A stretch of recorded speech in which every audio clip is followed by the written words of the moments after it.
Assalamualaikum warahmatullahi wabarakatuh. Perkenalkan, saya Dwi Restuatiko, NIM E 2019-1014. Saya dari kelas Perbankan Syariah 1.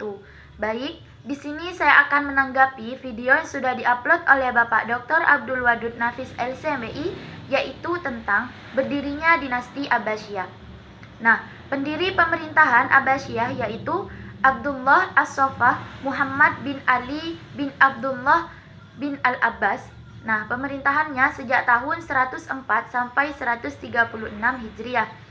Kemudian, berdirinya dinasti Abbasiyah ini dilatar belakangi di mana kaum Abbasiyah merasa lebih berhak daripada Umayyah karena mereka merupakan keturunan Bani Hashim yang apabila dilihat dari segi nasabnya lebih dekat kepada Nabi Muhammad SAW.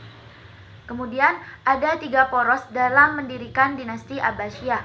Yang pertama yaitu Humaimah sebagai pusat perencanaan, yang kedua Kufah sebagai kota penghubung, yang ketiga Khurasan sebagai pusat gerakan praktis. Nah, selanjutnya yaitu Abu Abbas As-Soffah.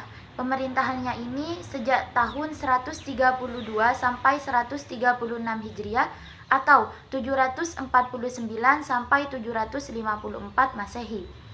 Nah, Abu Abbas As-Soffah ini merupakan khalifah pertama dan mendapat gelar As-Soffah yang artinya pengalir darah. Kemudian pusat gerakan Bani Abbasiyah terletak di Kufah. Kemudian ia meninggalkan Kufah menuju daerah Anbar yang mana sebuah tempat di pinggiran sungai Eufrat yang dikenal dengan Al-Hashimiyah dan dijadikan sebagai pusat pemerintahan. Nah, pada tahun 136 Hijriah atau 753 Masehi, saat itu usianya baru 33 tahun, ia meninggal di kota Al-Hashimiyah karena sakit. Sebelum meninggal, ia menunjuk saudaranya Abu Ja'far Al-Mansur untuk menggantinya. Selanjutnya yaitu Abu Ja'far Al-Mansur. Nah, masa pemerintahannya sejak tahun 136 sampai 158 Hijriah atau 754 sampai 775 Masehi. Nah, ada 8 kebijakannya, diantaranya yang pertama yaitu pada tahun 762 Hijriah memindahkan ibu kota dari Damaskus ke Hashimiyah. Kemudian dipindah lagi ke Ctesiphon bekas ibu kota Persia.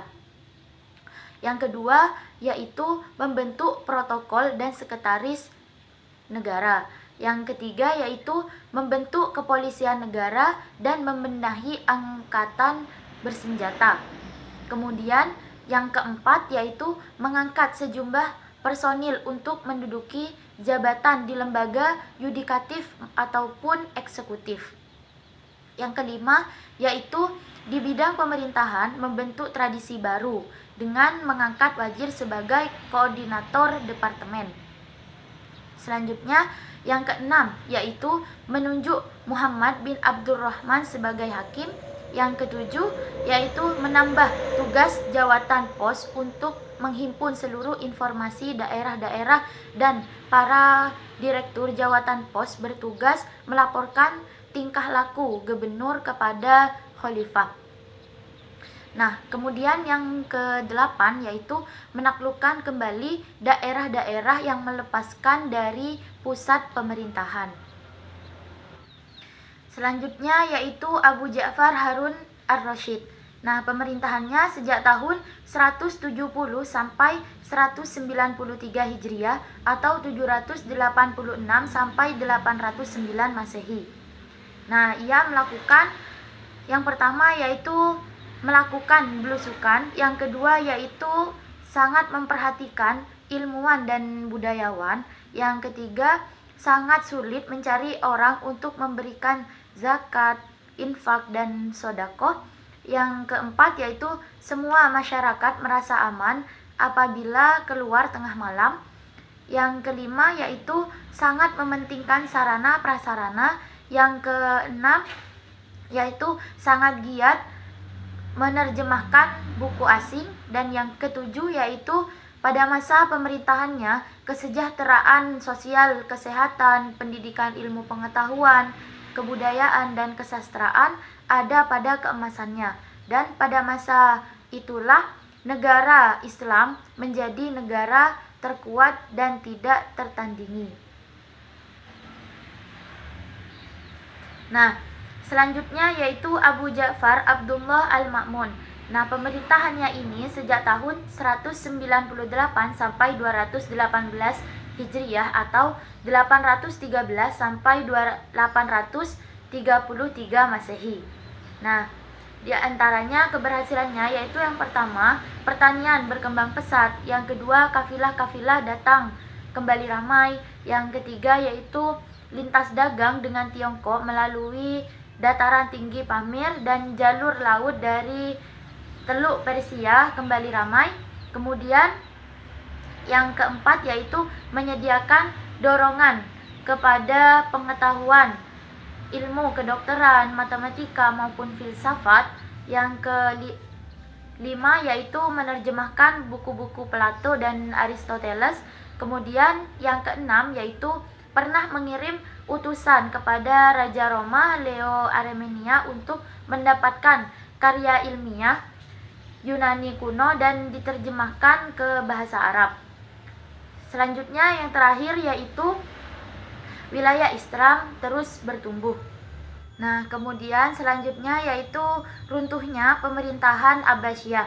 Dari faktor internalnya, yang pertama yaitu mayoritas Khalifah Abbasiyah periode akhir lebih mementingkan urusan pribadi dan melalaikan tugas dan kewajiban mereka terhadap negara.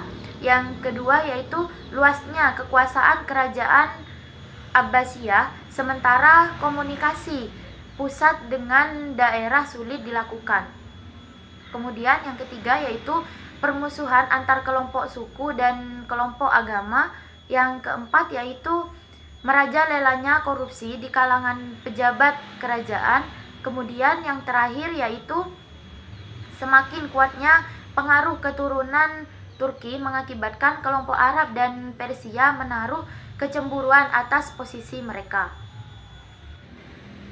Kemudian apabila dilihat dari faktor eksternalnya, yang pertama yaitu perang salib yang berlangsung beberapa gelombang dan banyak menelan korban. Yang kedua, penyerbuan tentara Mughal di bawah pimpinan Hulagu Khan yang menghancurkan Baghdad. Kemudian jatuhnya Baghdad oleh Hulagu Khan menandai berakhirnya kerajaan Abbasiyah. Yang ketiga yaitu munculnya kerajaan Safawiyah di Iran, kerajaan Utsmaniyah di Turki, dan kerajaan Mughal di India. Oleh karena itu, kita dapat memahami bahwasannya peradaban Islam pernah mengalami kemajuan yang besar, dan pada masa pemerintahan dinasti Abbasiyah ini merupakan puncak gemilangnya peradaban dan kebudayaan Islam, dan banyak terlahir ilmuwan-ilmuwan muslim yang ahli di bidangnya masing-masing. Mungkin cukup sekian yang bisa saya sampaikan, kurang lebihnya saya mohon maaf. Akhirul kalam, wabillahi taufiq wal hidayah. Wassalamualaikum warahmatullahi wabarakatuh.